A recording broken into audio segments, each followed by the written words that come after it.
I think we'll start on Sutra 38. It's been a long time. Kito, can you read the sutra and start here? I will just do it.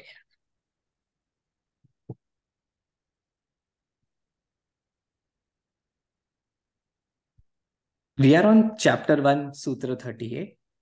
Sutra 38 goes like Swapna Nidra Jnana Alambanam Va. Swapna Nidra Jnan Alambanam Va.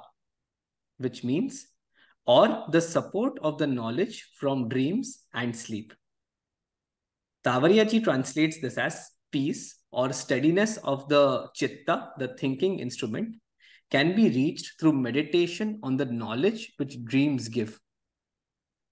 If you look at the individual words, the first word is swapna, which means dream. Second word is nidra, which means sleep.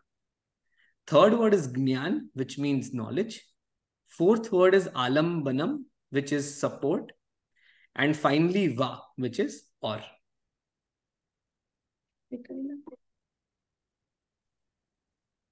Yeah. Okay. Now, here, the word chitta is not mentioned in this, but we are still in the series of Ek Tattva Abhyas. What was the aim of Ek Tattva Abhyas? That was to get rid of the antarayas or the interruptions to taking attention into Ishwar Pranidhan, right? So we are on the same series which has started from Sutra number 30. And now on 38, he's talking about the knowledge which comes from dreams and sleep. Now, here in this sutra, you can see there's a way. I mean, he has arranged the words in a swapna, nidra, jnanam, alambanam. He has not used the word alambana. He has used the word alambanam. That means he's also referring to what was in the last sutra. So in the last sutra, we had the word chittam with the ending ma. And here we have the word alambanam with the ending ma. So he's trying to tell us that the word alambanam refers to chittam, to chitta, right? Or which is he has taken in the previous sutra. So we had in the previous sutra, we had Vitrag Vishayam va chitta, a chitta which is free from rag and dvesh, chitta which is free from attachment and non-attachment, right? So attachment and repulsion, not non-attachment. So he's saying this is a continuation of the Ek Tattva Abhyas, but it is a special relationship to the last sutra, where when the chitta is free of rag and dvesha, it comes to a state where it can take support of knowledge from dreams and what do you call sleep.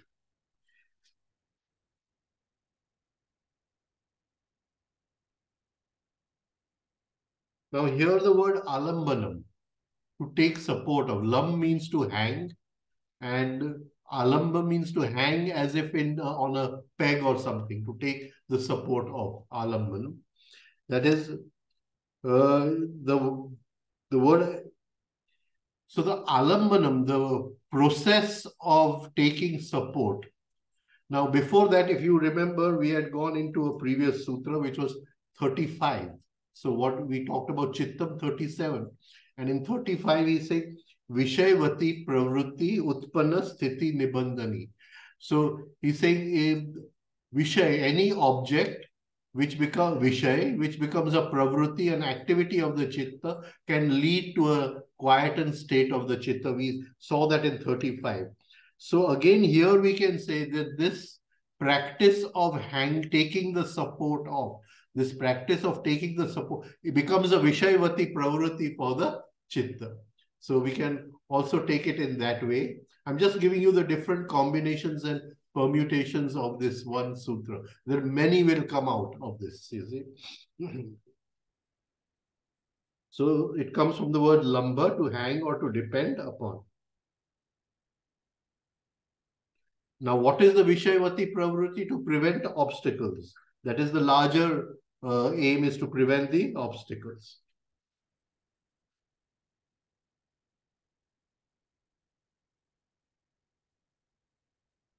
Now we know that the chitta is shaped by the particular object which it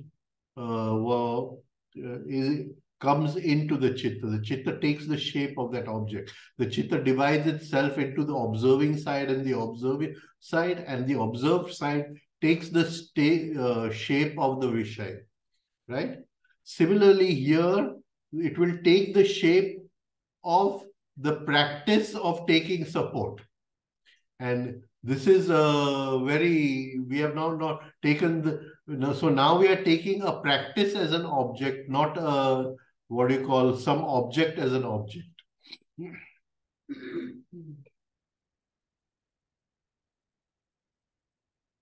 Now, the word swapna, swap comes from sleep, and na, to be in the state of sleep or to be identified with something in sleep. We'll go into the word. But the really fascinating word over here, which is very, very fascinating, is nidra, sleep. It's a very fascinating word, and we just want to have a look at this. Now, what is happening when I go into the state of sleep? And we're going to look at this from 2-3 angles. The thoughts, first of all, the left brain or the logical mind calms down. And then the thoughts are calming down. Then all the vibrations sort of start calming down, the reactions, the sensitivities, the feelings, everything. And the state, the chitta comes to a state of abhav, absence. There is absence of thoughts, absence of feeling, absence of sensitivities, absence of any tensions of any kind. So the chitta comes to a state of absence. Now, when the chitta takes this state of absence as a new vritti and goes to sleep. So the word alambana was first used in Sutra 10, where he's expressing what is the meaning of sleep. Abhav pratyaya alambana vritti nidra. So he's saying, what is nidra?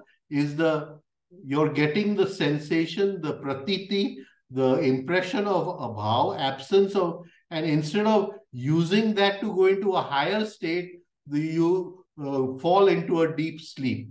Now, I'll let Ketav just put the drawings over there. We know the 4 states of consciousness, so I'm not going to repeat the 4 states of consciousness. Now, we live in this state of swapna, daydreaming, right? It is the state where the inner monkey is chattering all the time. What we call the chatter is called as beta. Now, this state it comes into abhav. There's a calming of this state. And from this state, we can enter into a higher state, which is a state of self-consciousness. You should have shown self-consciousness here, not Jagruti. Okay, the 3rd state. Right, okay. The 3rd state, Jagruti. So now just try to understand this properly. That I calm the mind. I'm on the boundary of going to sleep. But if I don't go to sleep, I can go into a higher state of self-consciousness or self-remembering. If I use my attention properly, or if I divide my attention properly, I can go into a higher state of, because I'm very near that state when the beta, the chattering of the mind, has calmed down. If I've come across in this, please just give me a thumbs up if you understood what I'm trying to say. So every night when we go to sleep, we come very much onto the boundary of self-consciousness, and then the old habit comes in and we make a vritti out of that, and instead of going into self-consciousness, we go into the lower state of sushupti, or the 1st state of nidra. I mean, is this now getting a little clear to everyone? So this is what is happening at the time of sleep. Now,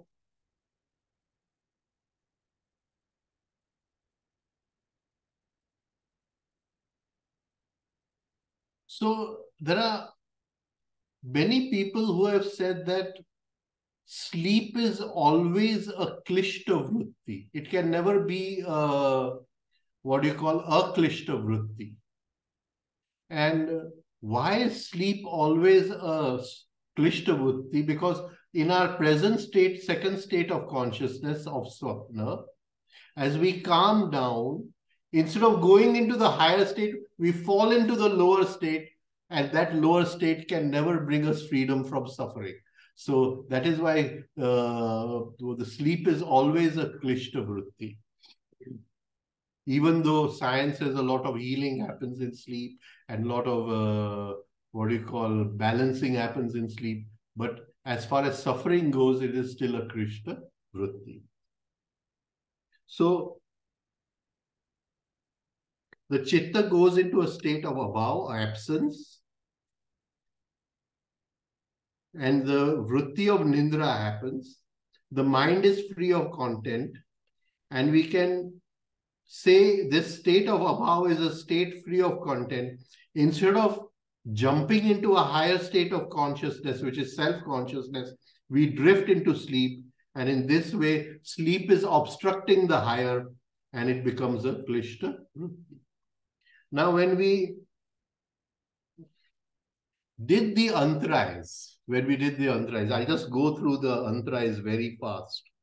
The interruptions to Ishwar Pranidhana, right? Vyadhi, Sthana, Sanshay, Pramada, Alasya, Avirati, Bhranti Darshana, Alabdha Bhumikatva, Anavasti Tatvani. These were the antarayas.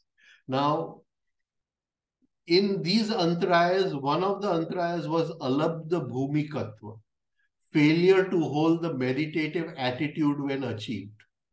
So try to see this nidra, that we have emptied the mind of content, we are in a state of abhav, and instead of taking that state of abhav into meditation, failure to hold that state, we take that as a vritti and we fall into a lower state. So this is like sleep in itself is an antaraya, alabdha bhumikatva.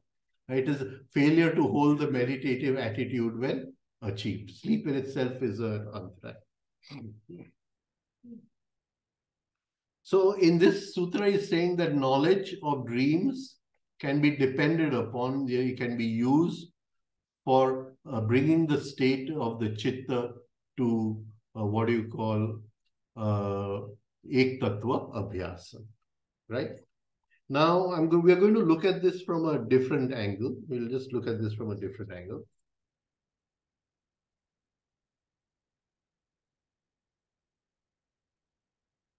Now, the word nidra, I hope I was clear till now. Anybody who is not, right? I hope I was clear till now. If you don't want me to repeat it, right? Okay. Now, we'll take the word nidra. Now, we are going to take it in two ways. Ni plus dra and nind plus dra. Nind. Now,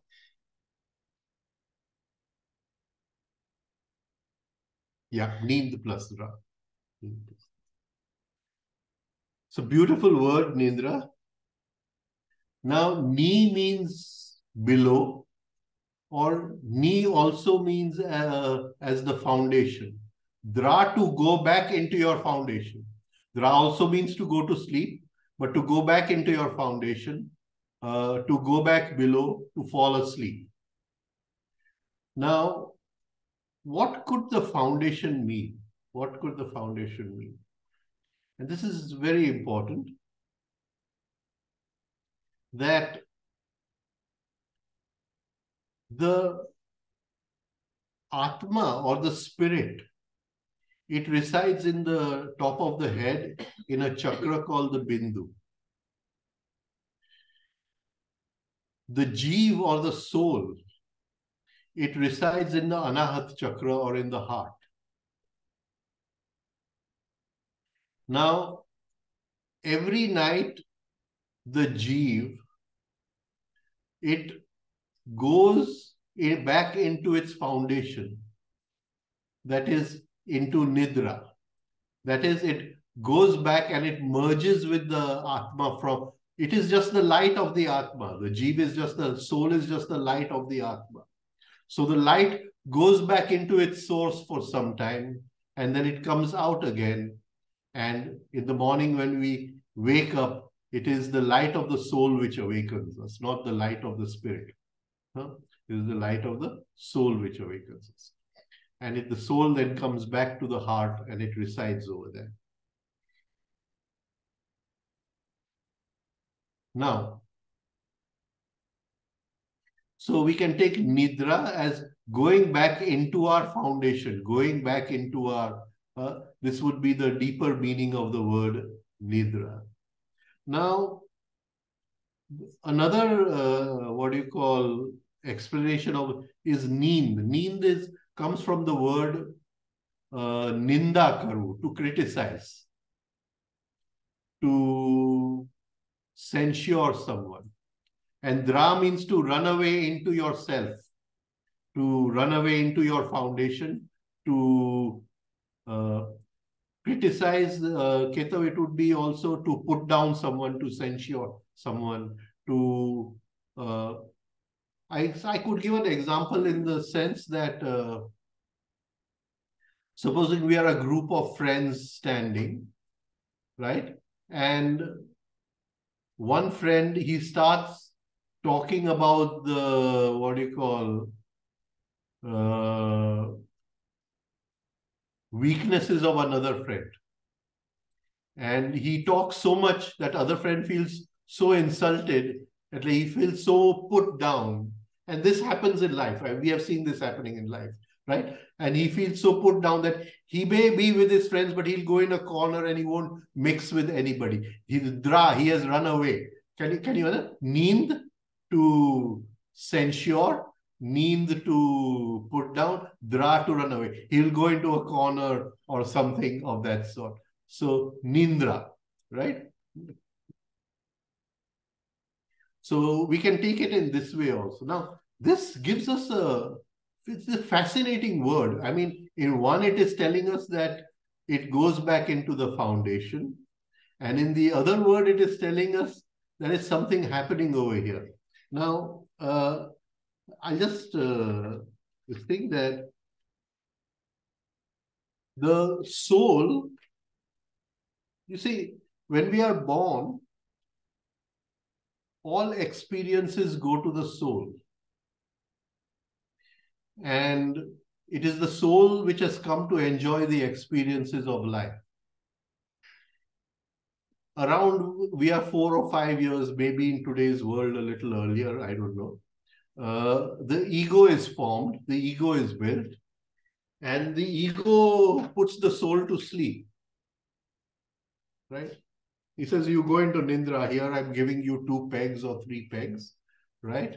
You go into Nidra and you don't wake up for the rest of the life. You don't wake up for the rest of your life. And for the rest of life,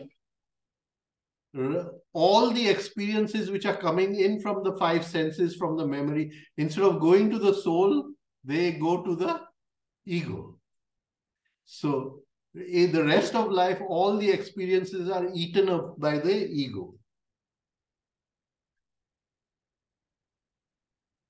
I hope you're enjoying this. Otherwise, I can go ahead. I mean, this word nidra was so fascinating, so I just thought I'd explain. Now, the soul, it can only wake up in a state of self-consciousness. It wakes up from the bar in which it is sleeping if we bring about a state of self-consciousness. So, but we cannot hold a state of self-consciousness because our minds are chattering all the time. So when we go to sleep, the mind, chatter in the mind calms down and the soul is on the verge of waking up. because it is about to move into the third state of consciousness, which is self-consciousness, and that is the waking up of the soul. It is on the verge of waking up, but the ego has kept his body, what do you call it? He's put a guard over there. And that guard comes and he looks at the soul, and the soul falls back into sleep. And this guard is called as Gurdjieff calls it as the chief feature. Tavariaji Sahib calls it as the chief weakness. Mr. Gold calls it as the chronic. So in Christianity, there's a saying that the minute you're going to wake up, the devil will come back and put you to sleep, right? And so here the soul is on the verge of waking up, and the devil comes in the form of the chief weakness. Now, what is this chief weakness? What is this chief weakness? So now, this chief weakness is based on many things, and I'll have to take a full talk on it. I mean, I can't just explain it in 5 minutes, right? But one of the things it is based upon. I'm going to talk of 2-3 points over here where it is based on different things. Is our conception of time. Our conception of time.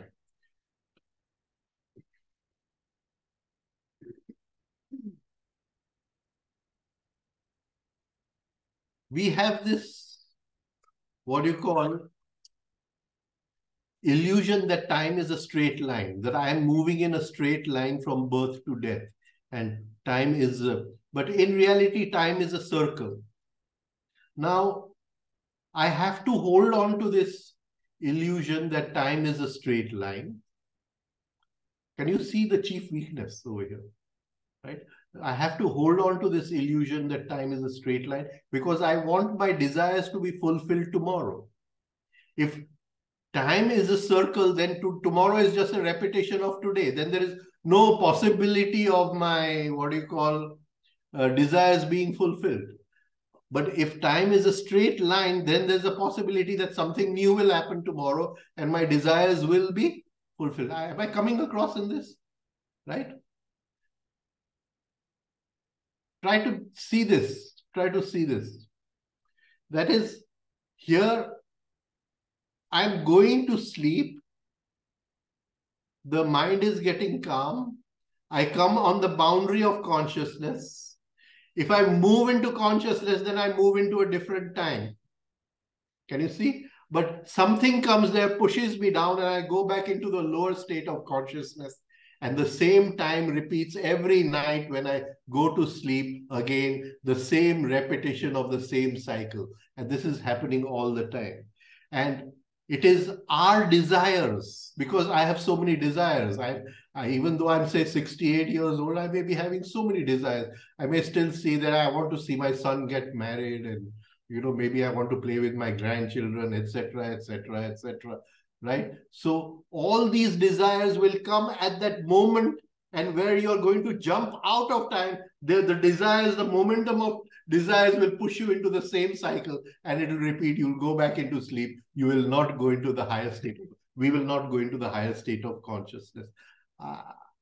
I'm just explaining this from different angles. I hope you all, can appreciate it. I don't know, right? Okay. So we become creatures of mechanical habit. You see, desire pushes the circle round and round. And we become creatures of this mechanical habit. It is like we are playing the same tune every night. And that is why it's important to go to sleep with the same tune, 3-step rhythmic breathing, right? Okay. Now, what is it that happens? What is it that happens?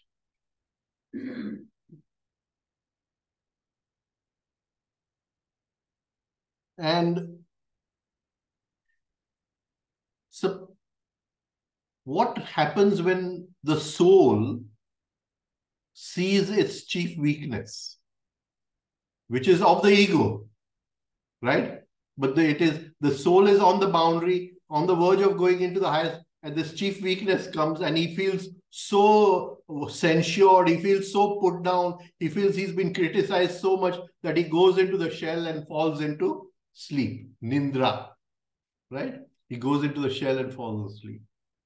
So this has a, what do you call, great deal to do with where our sensitiveness lies.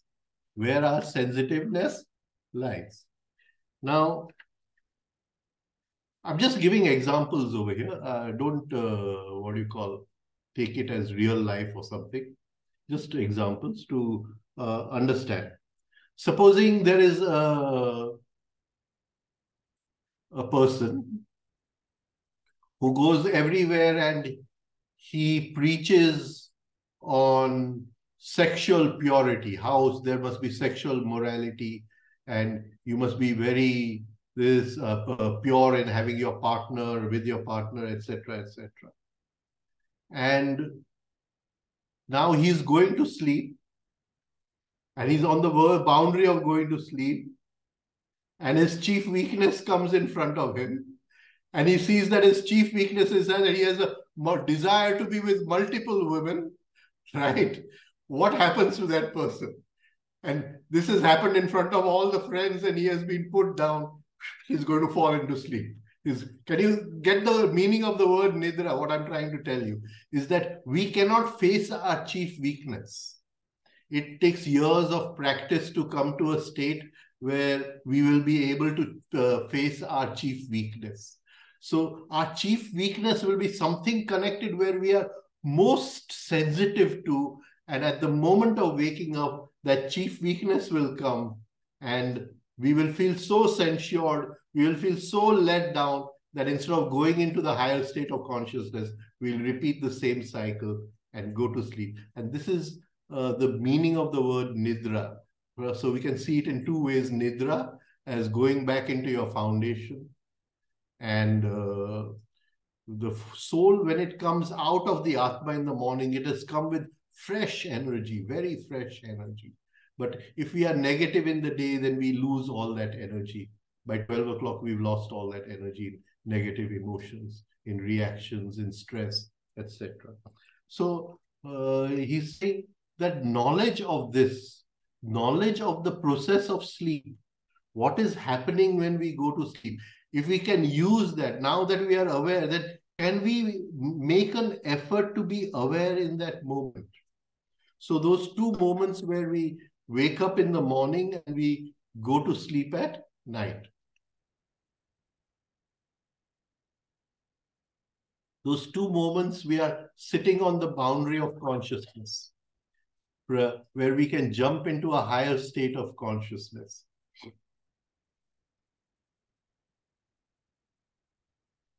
And I want to just this thing that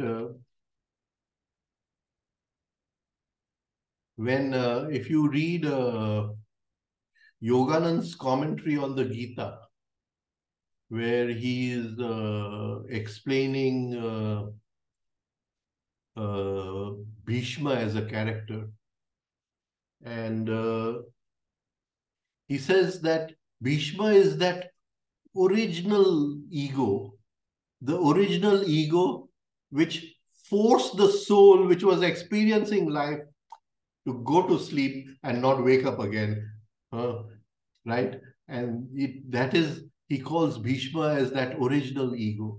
And that original ego comes across as such a beautiful person, such a pure person, that we can never realize that behind that, we will not, unless we cut off its head, unless we put it on the bed of arrows, we will not be able to experience the soul beyond, right? So this chief feature, this chief weakness, which is lying in all of us, right? And we have to come to it as we practice, go deeper into our practices, we will come to glimpses within it, and we won't be able to face it ourselves, our own chief weakness. When Arjun saw that all these Kauravas were nothing but parts of his own mind, he wanted to run away, go into Nidra, run away from the battlefield. is when he saw that all these are not outside, they are all parts of my own mind, they are lying within me, and Krishna showed that to him. He could not bear it any longer. So that is a great grace of Nidra, running away, Ni to go under back, and Dra to run away inside. Right?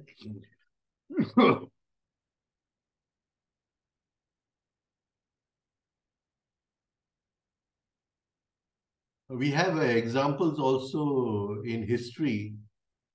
I mean, Caesar was stabbed more than 30 times, but it was only when Brutus stabbed him that he could not believe it, that Brutus was, I mean, that was the end. Then he was willing to go into death, allow himself to fall into that. I mean, it was such a big shock for it. So that big shock when we see our own chief weakness, and Brutus was Caesar's chief weakness in a way. So I mean, Shakespeare was a very enlightened playwright. I mean,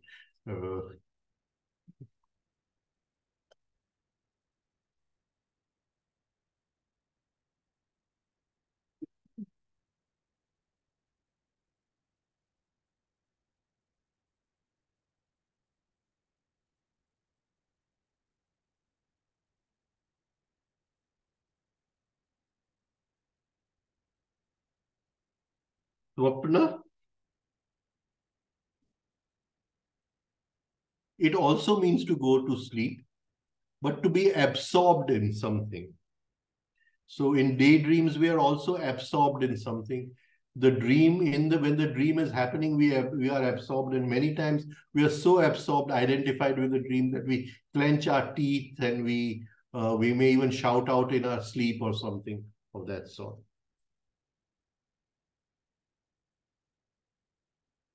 Alambanam, to support, to depend upon. Lam, to hang, to dangle.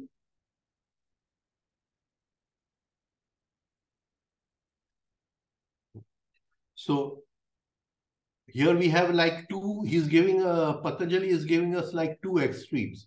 In Swapna, you're absorbed in something, and in Nindra, you have run away from something. Both mean the same. Swapna also means to sleep, and Nidra also means to sleep. But both the words are giving you different. Here you're asleep because you're totally identified, you're totally absorbed, and here you're asleep because you have run away from something, gone into a lower state of consciousness. So he said, if we can learn from this, if we can learn from dreams, and if we can learn from sleep, then we can use that knowledge to enter into a higher state of consciousness. Now, dreams is a very fascinating subject in a way. I think I took one talk on dreams some time ago, more than a year ago, right? I'll repeat a few things which we talked about that. But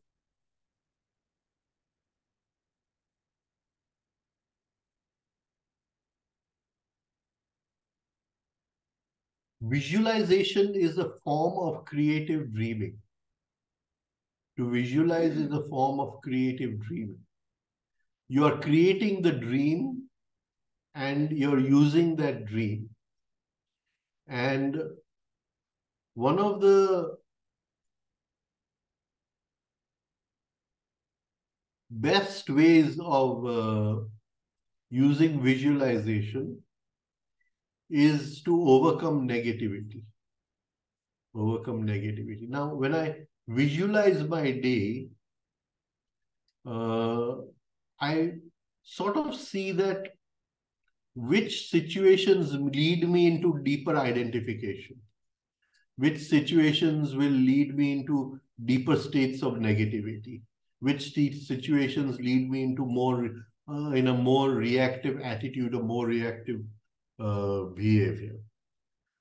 So, can I visualize those situations?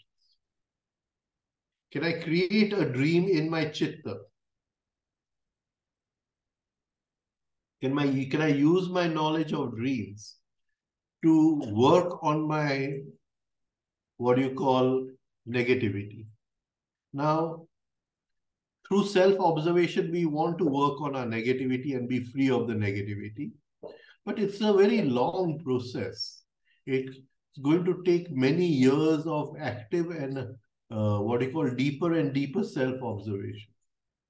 But we can use different techniques to enhance the process.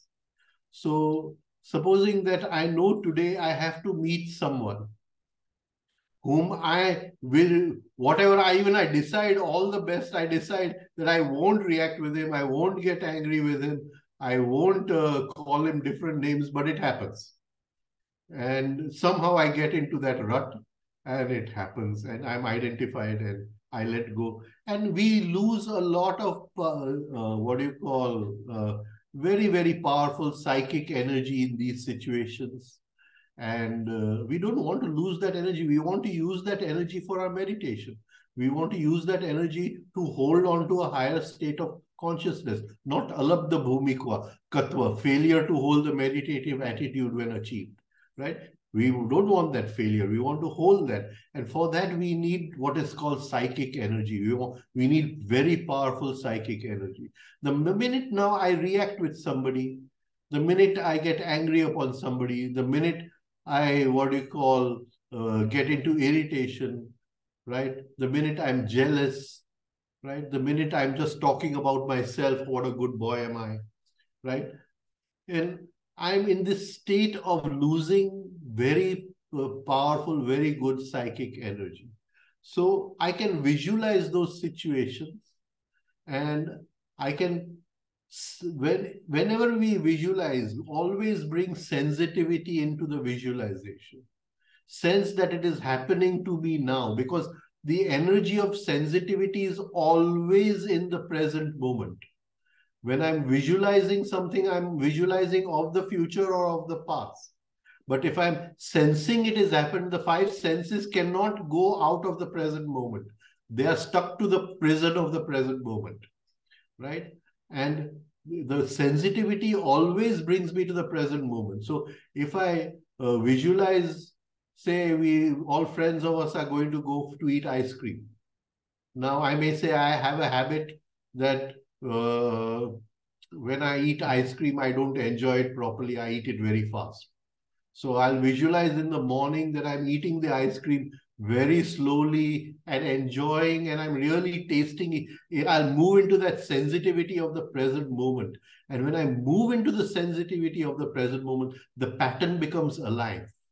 That pattern becomes alive. And then when we go to the ice cream shop, then I just won't eat my ice cream and talking to somebody. I'll eat my ice cream, really enjoying each teaspoon of the ice cream.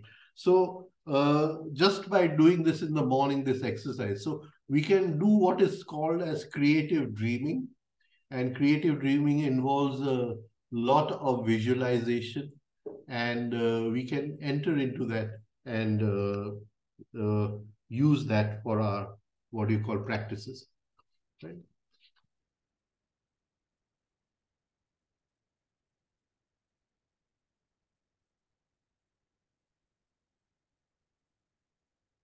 Now we must understand that the ego, it is very frightened of the unknown, because it loses itself in the unknown. It loses itself in, it sort of gets dissolved into the unknown. And the minute the unknown happens, then it is as if the soul is awakening. Like, so at that moment of sleep, there is going to be a gap in our consciousness. The ego can take it because every day it knows that we've gone to sleep. There's a gap in consciousness, and we wake up in the morning and the ego has seen this pattern, and that is why the ego is not frightened of going into sleep.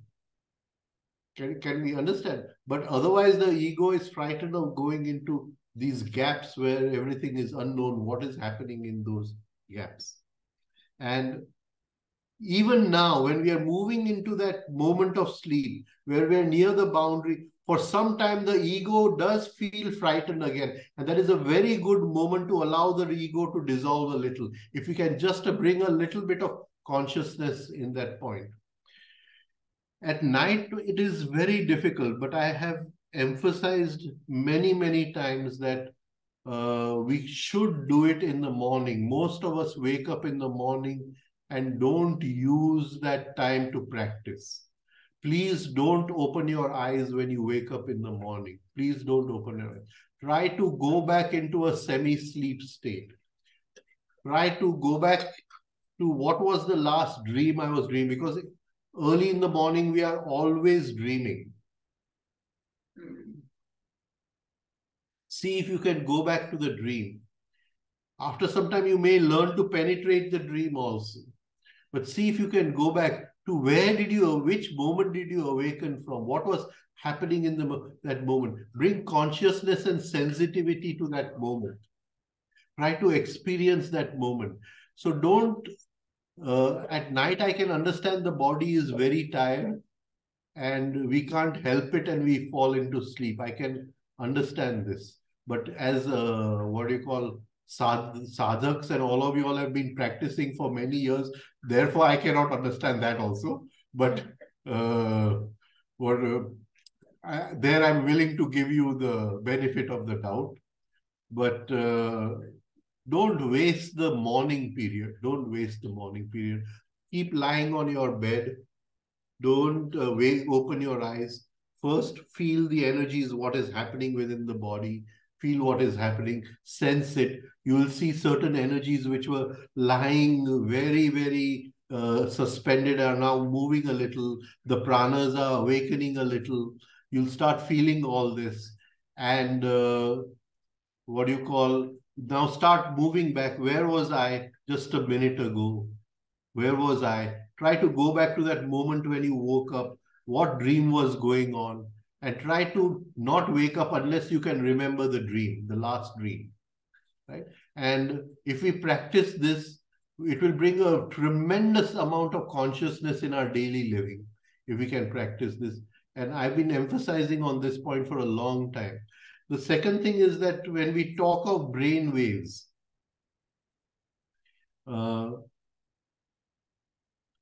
the normal brain wave we live in is this inner chattering, where this monkey is chattering all the time, is the, beta waves.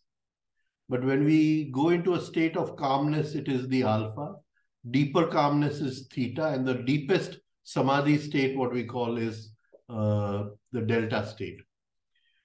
So when you wake up in the morning, you have just woken up from the alpha state, or you are still in that alpha state where the mind is calm and relaxed.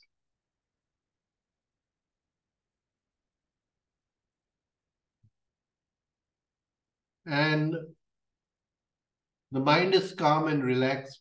And then you're waking up and suddenly the mind starts chattering. So from alpha, we go to beta. The mind,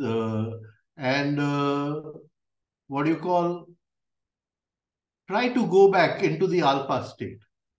So you're holding a state of mind which is very calm. And later, as we are able to experience this more deeper, we'll be able to even go into the theta state, a much deeper state. And after some time, you have done this for a few months. Just being in that state itself is so beautiful and so peaceful, right? And you continue the rhythmic breathing in that state. Now the music is on. Now try to bring your visualizations in the alpha state. There's a tremendous difference between visualizing in the beta state and visualizing in the alpha state. So try to visualize in the alpha state. And later on, you'll be able to visualize in the theta state, which is much deeper. And you'll be surprised. Patterns which are old patterns where you commit the same mistake again and again. And suddenly, if you visualize this in the morning in the alpha state, you'll see that this day you have not done that mistake. You've done exactly what you planned to do in that situation. And that is the beauty of this. Not only that, when we are in the alpha state and the theta state, We can ask from the universal mind. We can ask for help. That is the state in which prayers are possible. When the monkey is chattering all the time, prayers are not possible. I mean, I can't go to the temple and start praying, oh, my monkey is saying, give me a new car or something of that sort. It's, the prayer is not possible in that state. Right. So, but if we have moved back in the morning and we are in that alpha state, very relaxed state, and we ask from the universal mind, we are asking for help from the, please help me. I get caught in these situations again and again. These are my weaknesses. Please help me. And the universal mind at that time, when the weakness is about to repeat, will bring on a wave of consciousness, and we'll be looking at our own weakness from far away, and we will not indulge in it. We will not identify with it. So that is the real state of prayer, where we can ask from the mind of God. We can ask for something from the mind of God. Now,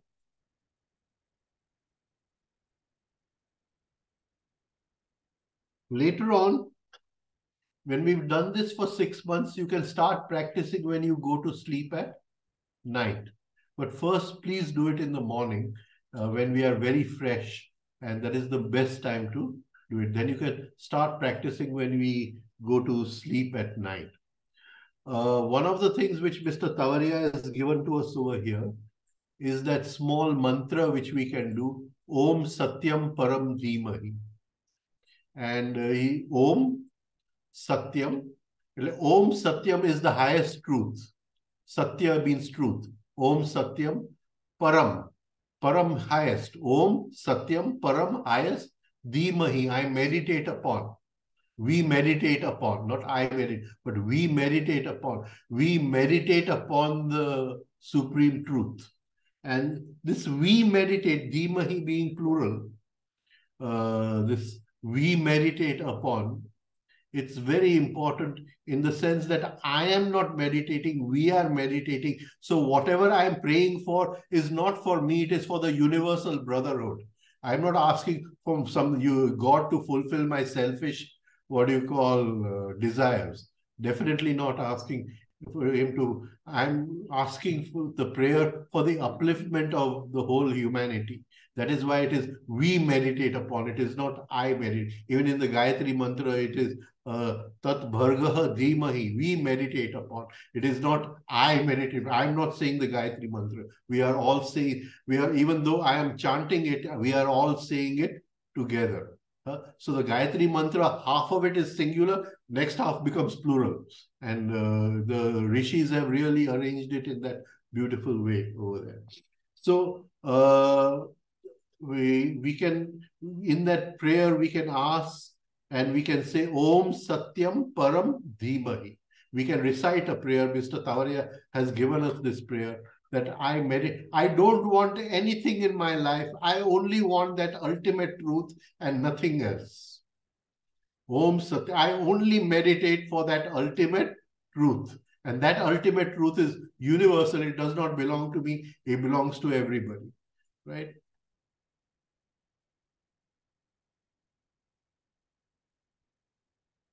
So we can say that. Now, you just have to say this very silently, Om Satyam Param Dhimahi, and try to feel it in your heart that you want that truth. There's nothing more important in your life than to experience that ultimate truth. Try to say it with that heart inside and say it for a few minutes. 2-3 minutes is more than enough. In 2-3 minutes of our time, in that electronic time, it goes into God knows what. And just say it over there, and your prayers will be answered. What people go to ashrams to look for, they go to a guru to look for, they spend their whole lives in different kinds of yogas and practices, and what they do not get, if you do this with sincerity and with an authentic heart, with a pure heart, you will get it within a few months. You will get it. You will see that light of inner truth, that universal truth. And so please do this. practice this when you're going to sleep at night. Wait till sleep comes. Don't immediately start saying Om Satyam Param Dhimai.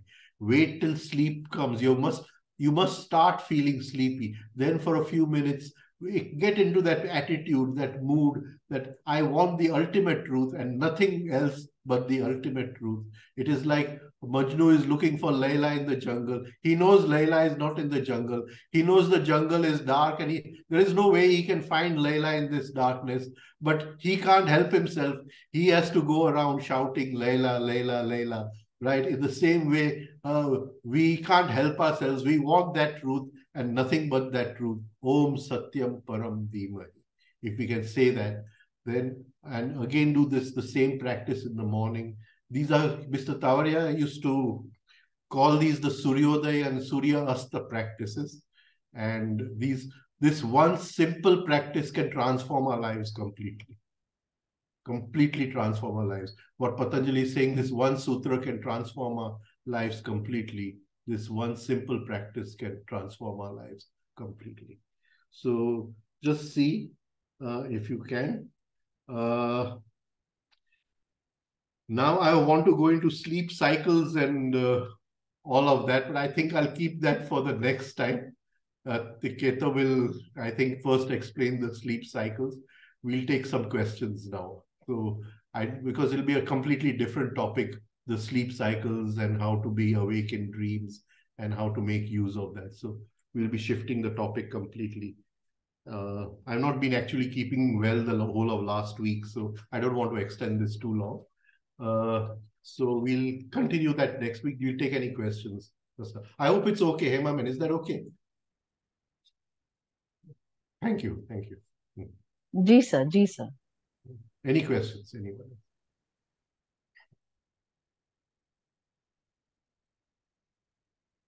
We don't have no questions. There's a question on chat that came from Uday. He said, do we see our chief weakness in the form of a dream? Beautiful question. Beautiful question. And see, every moment the chief weakness is there, Uday. Even if I'm taking my hand here, somewhere chief weakness has a partnership in that. So the chief weakness is always, maybe God is not always and everywhere, but chief weakness is always and everywhere, right? And through a long period of observation, we see how it penetrates every action in our life, every action of our life. And I'm going to talk about the chief weakness because I want to talk about it not just as you may get a glimpse, but in the dream you may get a glimpse of it in animal form. And that is just giving you a kind of hint of what the chief weakness is. That is what your animal type is.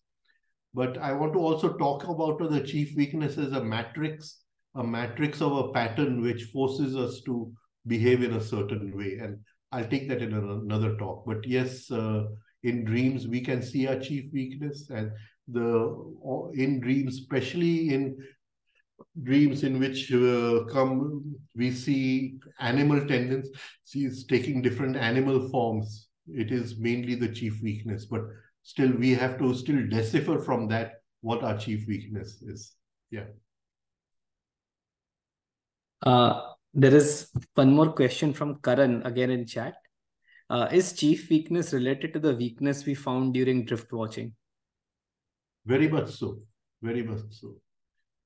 It is the center of, it is a kind of coloring of all our weaknesses. It colors all our weakness. It is behind. Now we have to be very careful over here when we are talking about chief weakness, because it may give you a glimpse. You know, there's a saying, you know,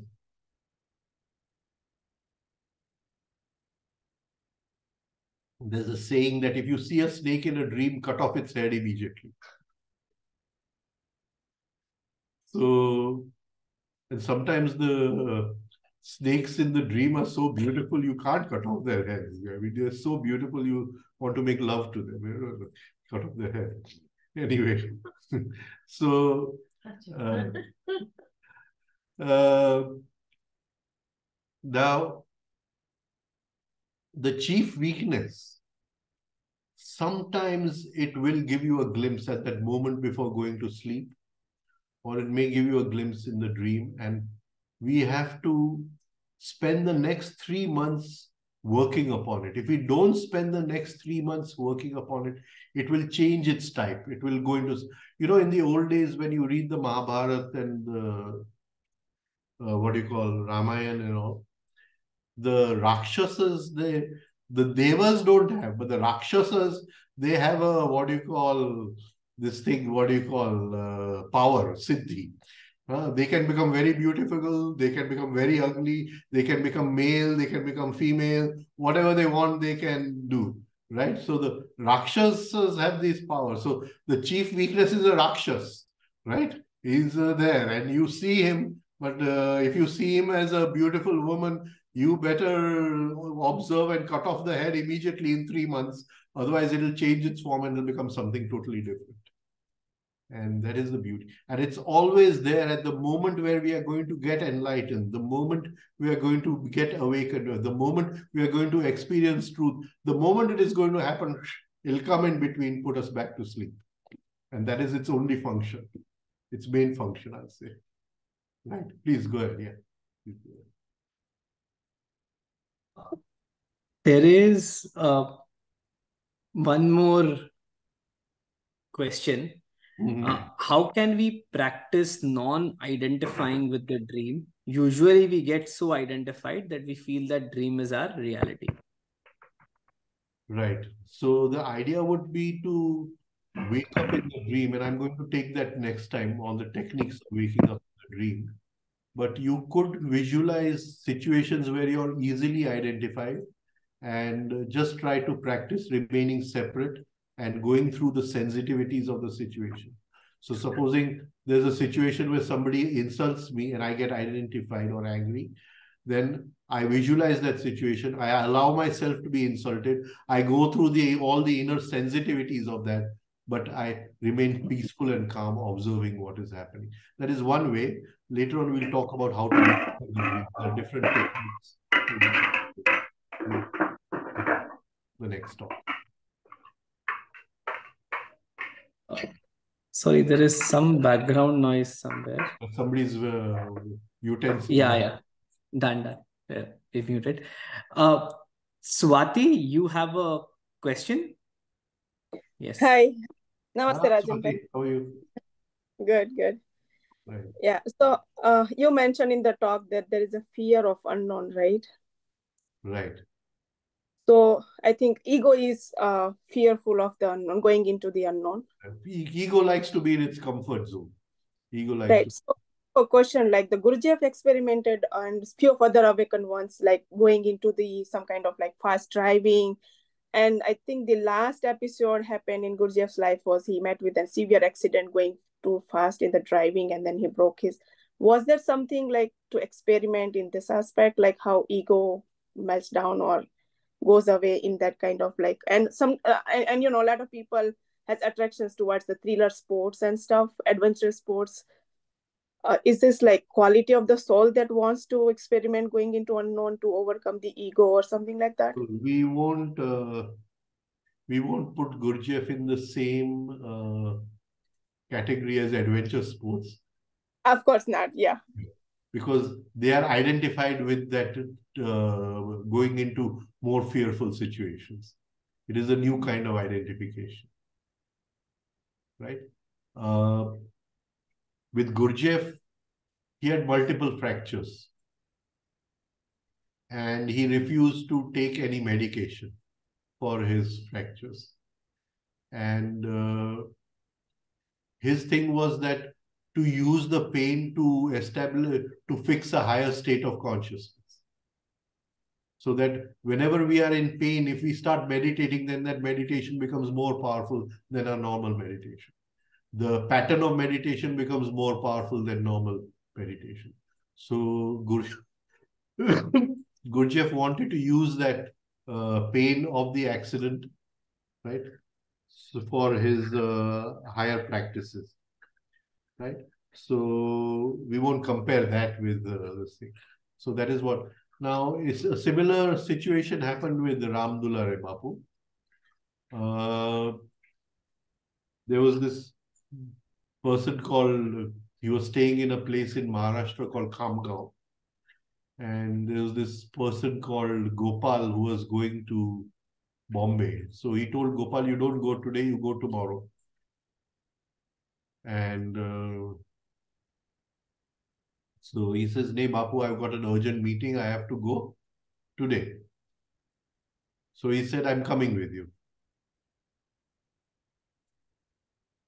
And on the way, they had an accident. And in the accident, Bapu had covered Gopal like this, the one who Gopal was driving. And Gopal was not touched this much. Bapu had multiple fractures all over the body.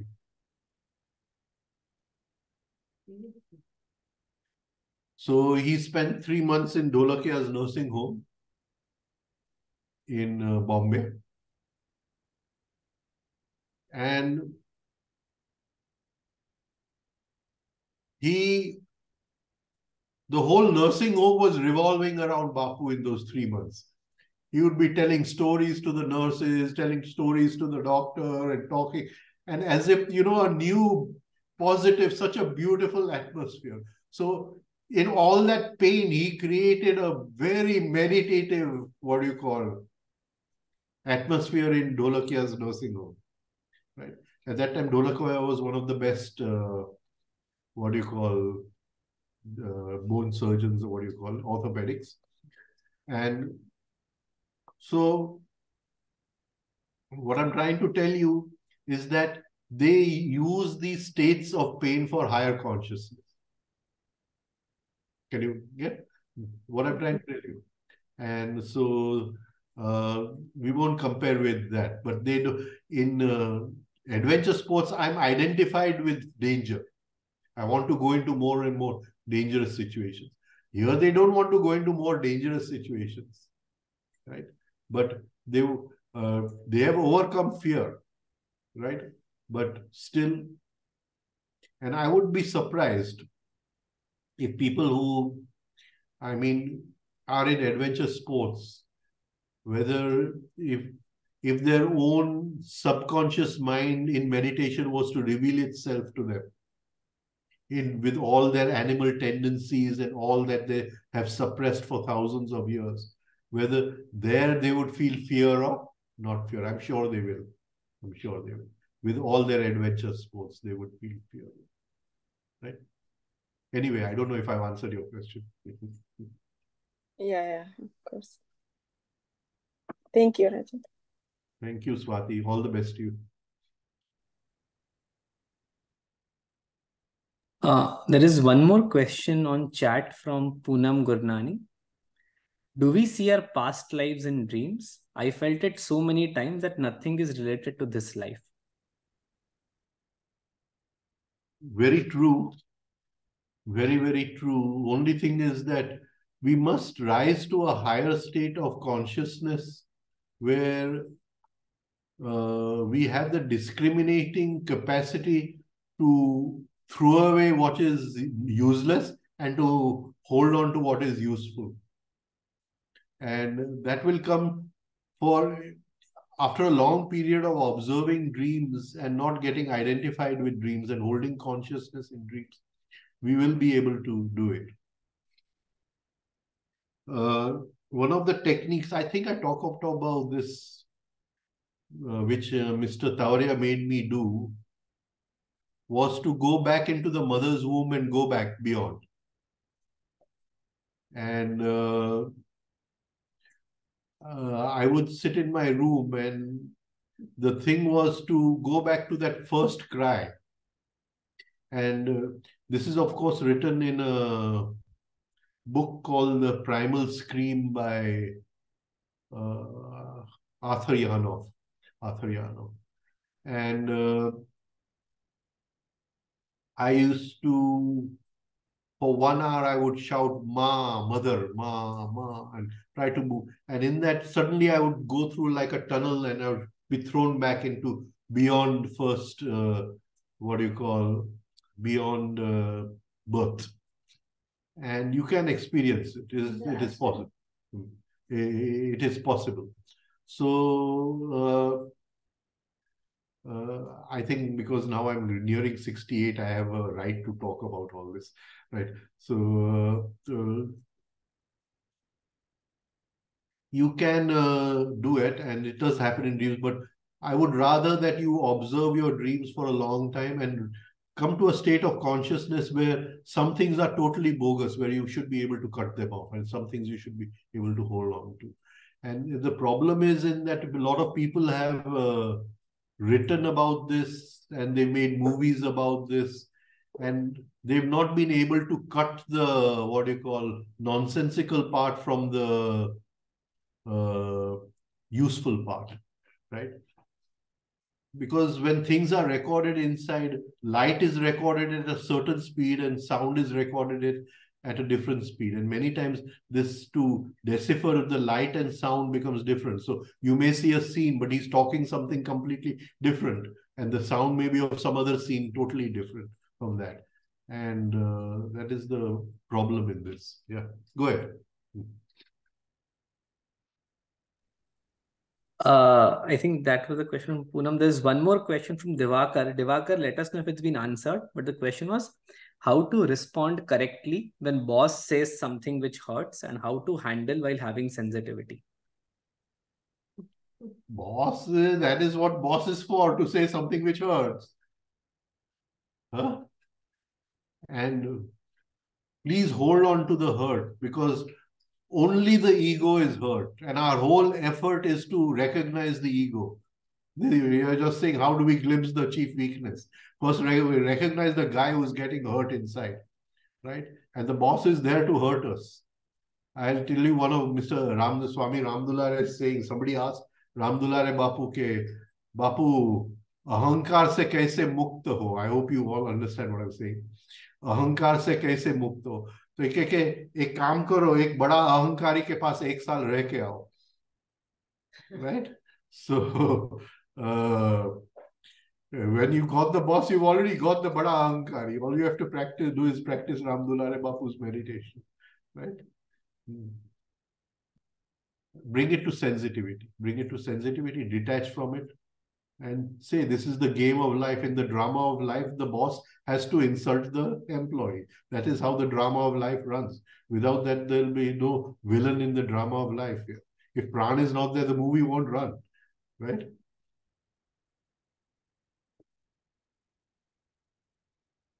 You know, the Pran was paid more than the heroes at times. Right? He used to get more money. The villain would get more money than the hero. Okay, any more? One last question from someone who doesn't want his name to be revealed. Can we heal our psychic nature or free ourselves from past karma in dreams, and how do we do it? Can we what?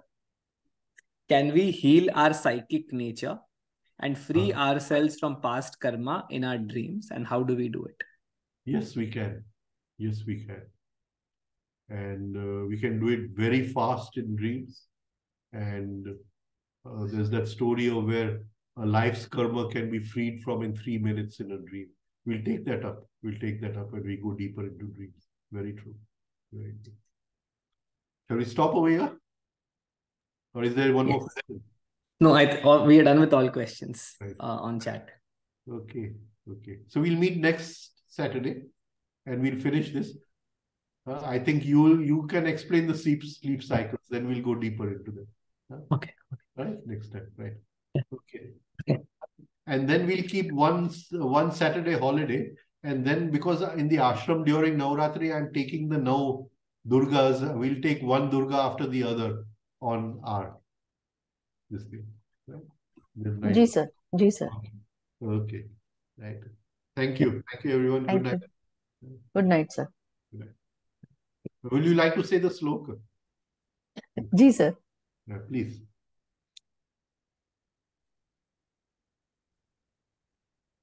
Om Sahanavavatu Sahanau Bhunaktu Sahaviryam Karavavahai Tejasvinavadhitamastu Ma Vidvishavahai.